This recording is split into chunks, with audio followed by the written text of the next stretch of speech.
오늘 말씀 제목은요, 시간이 지나도 여전한 방식만 있다면, 시간이 지나도 여전한 방식만 있다면 이라는 제목으로 같이 말씀을 나누겠습니다.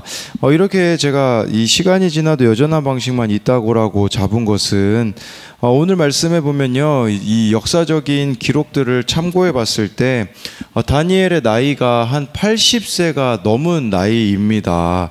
그래서 그렇지만 여전히 다니엘이 쓰임 받는 걸 보게 되어지면 다니엘이 하나님께 대한 일관성이 있다고 추정해 볼 수 있습니다. 즉 여전한 방식으로 하나님과 교제하며 살아가기에 사람들이 다니엘을 찾을 수밖에 없는 것이겠죠.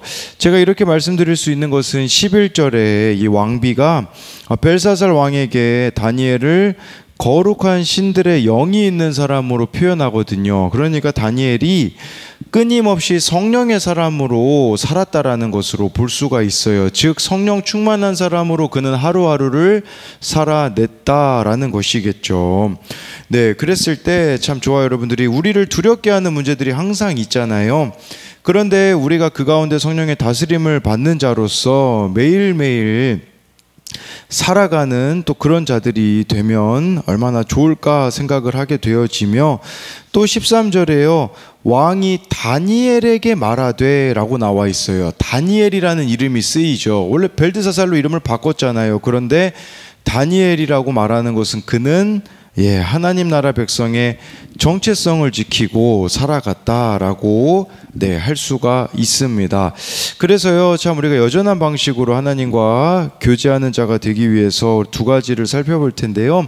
첫 번째로요, 여전한 방식이 있는 자는 겸손합니다. 1, 2절인데요.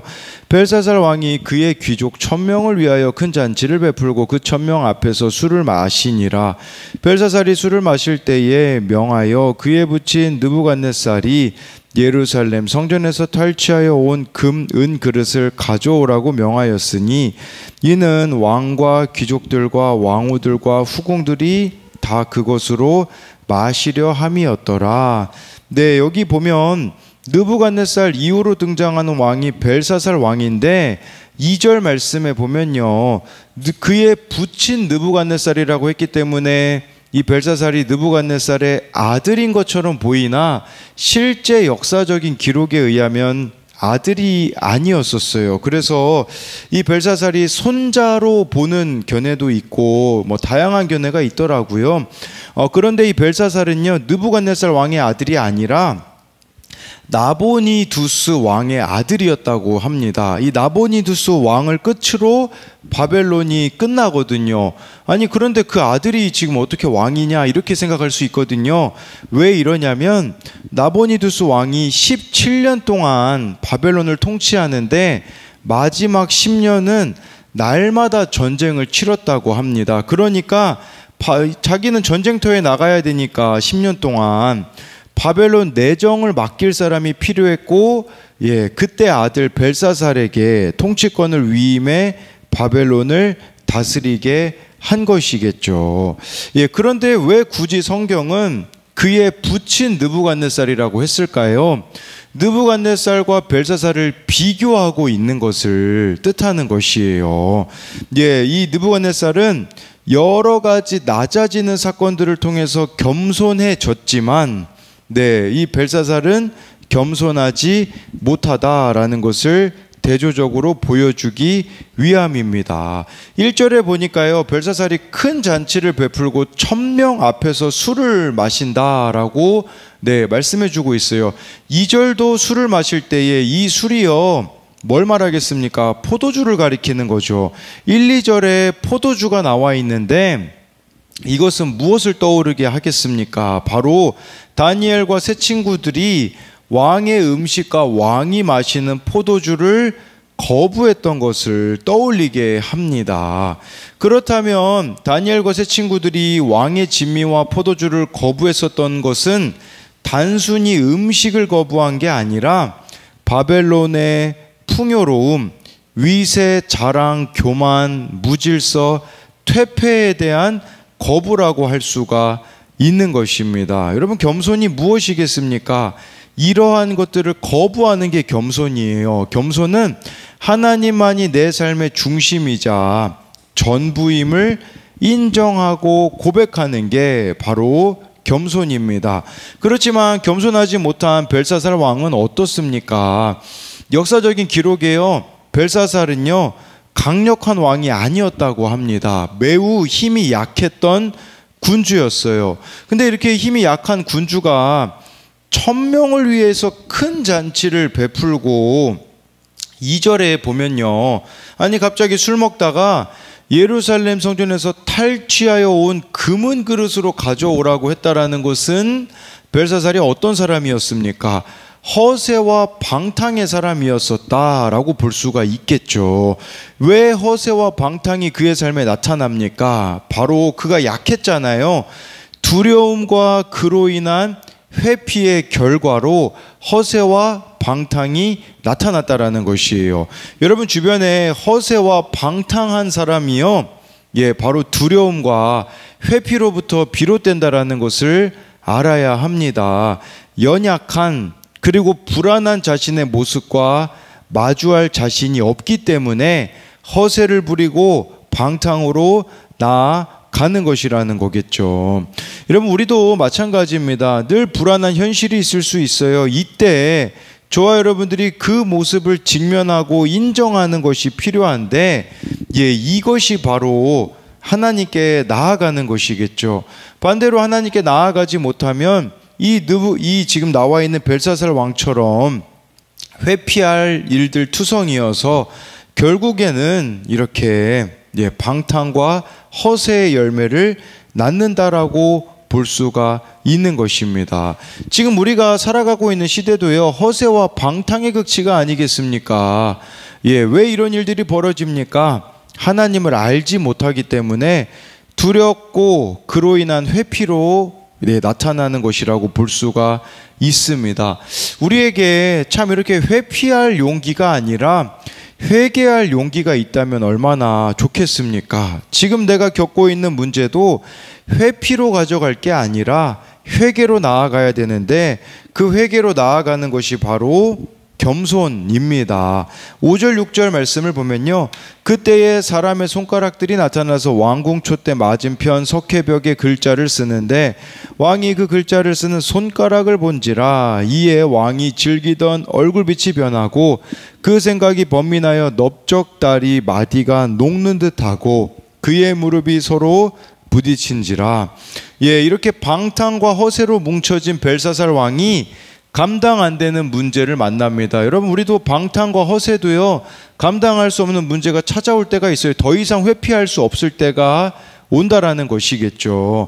손가락들이요 나타나서 벽에 글씨를 쓰기 시작했어요. 그 글자를 보자마자 6절에 보니까 벨사살이 지금 우리의 표현으로 말하자면 공황장애에 빠진 거죠.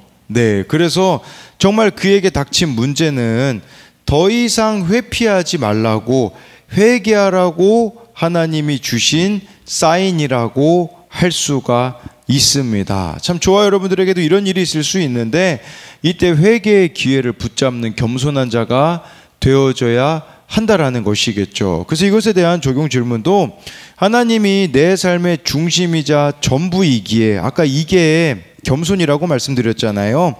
거부해야 할 세상의 삶의 방식과 풍요로움은 무엇입니까? 이 술이라는 그 단어를 이렇게 바벨론의 삶의 방식과 풍요로움을 뜻하는 것이기 때문에 저와 여러분들이 이렇게 거절해야 되는 이런 바벨론 생활 방식, 세상 삶의 방식이 무엇인지 묻는 것이고요. 두 번째로는요, 최근에 나를 두려움에 떨게 한 일은 무엇입니까? 그 일들을 회피하려고 합니까? 아니면 말씀과 공동체에 물어서 회개하려고 합니까? 우리도 진짜 문제들 속에서 회피하는 방법이 있는가 하면 회개하는 방법이 있는데, 회개하는 방법을 취하고 있냐라는 거죠. 우리는 근데 왜 회개하지 못할까요? 그 이유는요, 수치심 때문이다라고 볼 수가 있습니다. 회피하면 어떻게 될까요? 여러분, 회개의 반대말은요, 남 탓입니다. 남 탓. 끊임없이 회피하는 사람은요, 남 탓만 하게 되어질 겁니다. 두 번째로요, 여전한 방식이 있는 자는 여전히 지혜롭습니다. 7절 8절인데요. 왕이 크게 소리질러 술객과 갈대아 술사와 점쟁이를 불러오게 하고 바벨론의 지혜자들에게 말하되 누구를 막론하고 이 글자를 읽고 그 해석을 내게 보이면 자주색 옷을 입히고 금사슬을 그의 목에 걸어주리니 그를 나라의 세제 통치자로 삼으라 하니라. 그때의 왕의 지혜자가 다 들어왔으나 능히 그 글자를 읽지 못하며 그 해석을 왕께 알려주지 못하는지라. 예, 이 벨사살 왕이 너무 놀라니까 이 글씨를 해석할 수 있는 사람에게는 나라의 셋째 통치자로 삼겠다라고 말하는 이유가, 첫째 통치자는 자신의 아버지였던 나보니 두스였고요, 자신은 둘째 통치자였고 그 다음 통치자로 삼겠다라고 말해주고 있습니다. 그런데 바벨론 지혜자들을 다 불렀다고 나오잖아요. 근데 다니엘을 부르지 않는 것에 대해서도 우리가 생각해 봐야 됩니다. 왕이 문제가 있을 때마다 바벨론 지혜자들을 찾는데 왜 다니엘은 나중에 소환될까요? 이것은 느부갓네살 왕이 꿈꿨을 때도 마찬가지지 않습니까? 무엇을 보여주는 거겠습니까? 다니엘이 아무리 뛰어나고 특별해도요, 이 처지는 바뀌지 않았다라는 거예요. 무슨 처지였습니까? 포로민 출신이었잖아요. 그러니까 다니엘이 지혜로워도요, 이렇게 어떤 대접을 받지는 못했다라는 것을 볼 수가 있어요. 또 왜 다니엘을 안 불렀을까요? 다니엘은 가까이 하기에 먼 당신이었기 때문이에요. 무슨 말이냐? 이 왕들이 사실 자기들에게 좋은 이야기 하는 사람을 옆에다 두고 싶어 하잖아요. 그런데 다니엘은요, 왕의 귀에 좋은 소리 하지 않습니다. 정말 회개의 메시지를 전하는 삶이었기 때문에 이 다니엘의 이야기는 어떻게 보면은 듣고 싶지 않는 그런 모습들이 있었을 수도 있다라는 것을 뜻합니다. 또 다니엘이 바벨론식의 삶을 살지 않았기 때문이라고도 볼 수 있겠죠. 평소에는 이런 다니엘이 왕과 주변 사람들에게 무시가 되었을 수 있습니다. 그러나 기억해야 되는 것은 위기의 때에는 빛을 발한다라는 것이에요. 저와 여러분들도 다니엘과 같은 사람들이 되었으면 좋겠어요.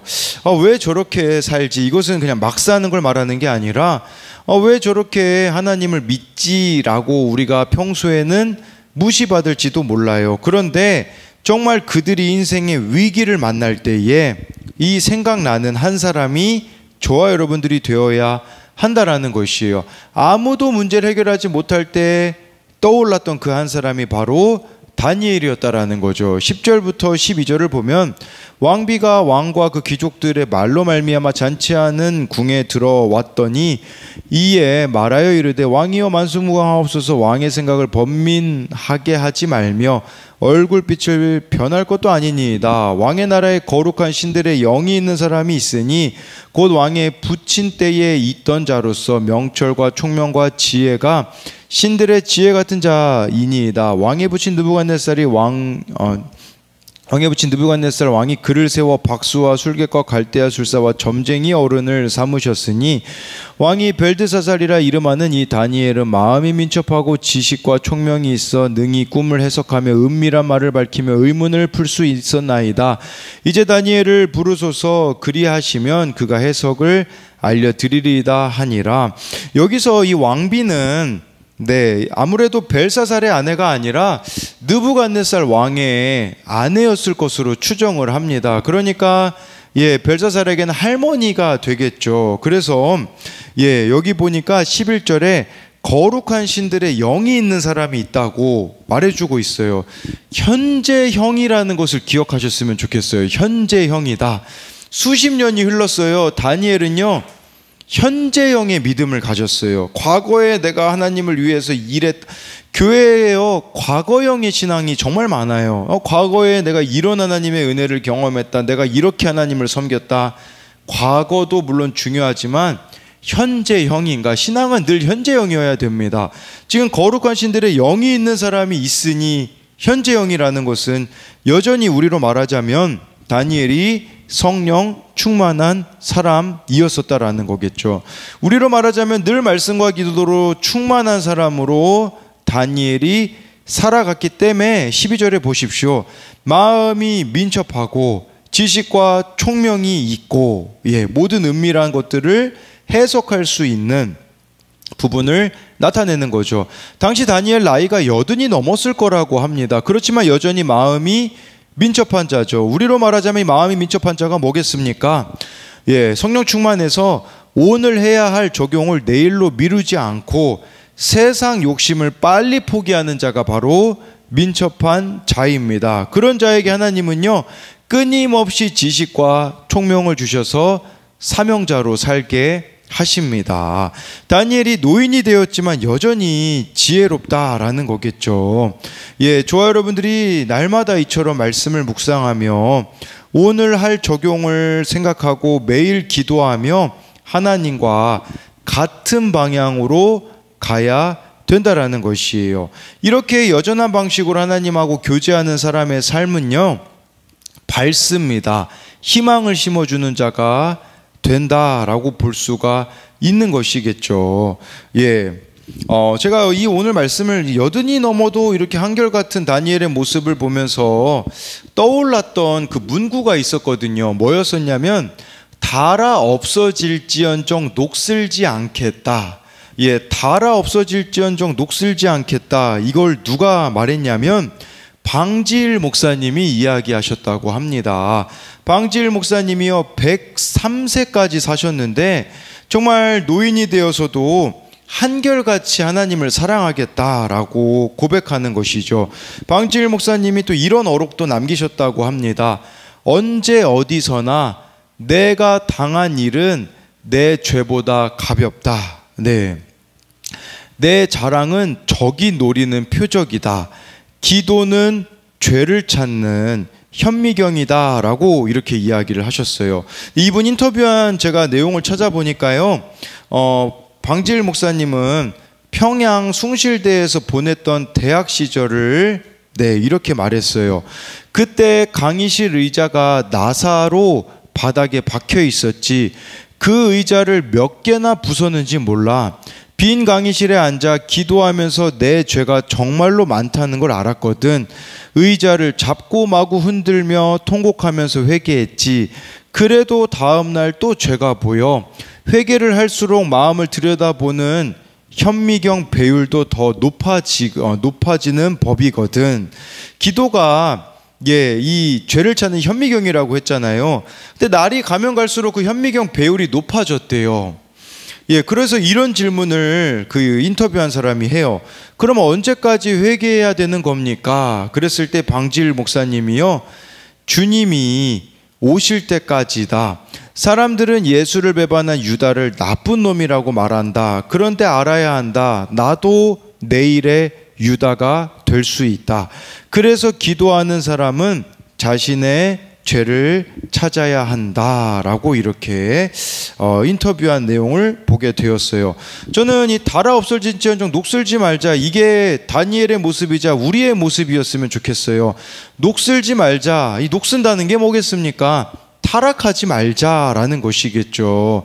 세월이 지나서 우리의 육신은 쇠하여질지 모르나 주님을 향한 그 갈망은 변치 말자라는 뜻이 아니겠습니까? 정말 좋아요, 여러분들이 여전한 방식으로 주님과 교제하기에 녹슬지 않는, 달아 없어지는 사명자로 살다가 죽는 그 한 사람이 되었으면 좋겠고요. 그리고 내일 다니엘이 이 글씨를 해석해 주거든요. 한마디로 회개의 메시지를 다니엘이 전합니다. 끝까지 다니엘은 회개의 메시지를 전하고 있는 이 십자가의 지혜를 가진 이 삶이 저와 여러분들이 되었으면 좋겠습니다. 그래서 이것에 대한 적용 질문은요, 나는 매일 하나님께 뜻을 묻는 소망의 사람입니까? 하나님께 물어감으로써 소망을 발견하고 있냐라는 뜻이에요. 아니면 현실만 보고 세상에 묻는 절망의 사람입니까? 여러분, 세상에 물으면요 절망밖에 없다라는 것을 보셔야 되고요. 또 한 가지는 오늘 내가 세상 욕심을 버리고 민첩하게 적용해야 할 일은 무엇입니까? 다니엘이 마음이 민첩하였다고 하잖아요. 우리에게도 이런 민첩함이 있어야 된다라는 것이죠. 기도하겠습니다. 살아계신 하나님, 정말 이 벨사살 왕이 이렇게 또 교만하여서 참 인간적으로는 연약한 자였는데 그 연약함을, 이 두려움을 가리기 위하여 회피한 것이 방탕으로 허세로 나타나게 되어지는데, 이 시대가 방탕과 허세의 시대가 아니겠습니까? 왜 그렇습니까? 두렵기 때문입니다. 회피하고 있기 때문임을 보면서 우리는 이러한 길을 걸어가는 것이 아니라 나를 하나님 앞에서 직면하는 회개의 삶이 되어질 수 있도록 은혜를 베풀어 주옵소서. 세월이 흘러도 다니엘은 변함이 없습니다. 여전히 하나님께 3번씩 정말 윗방에 올라가 기도하며 말씀대로 살아가기에 여든이 넘어도 정말 많은 사람들이 다니엘을 찾고 필요로 하는 것처럼 우리도 하나님의 사람들이 되어서 세월이 지나도 현재형의 신앙이 되어서 많은 이들에게 선한 영향력을 끼칠 수 있도록 하나님 우리들을 인도하여 주시고, 정말 닳아 없어질지언정 녹슬지 않는 신앙이 되어 죽는 그 순간까지 회개하며 사명자로 살아가는 우리들이 되게 하여 주실 것을 믿으며 살아계신 예수님 이름으로 기도드립니다. 아멘.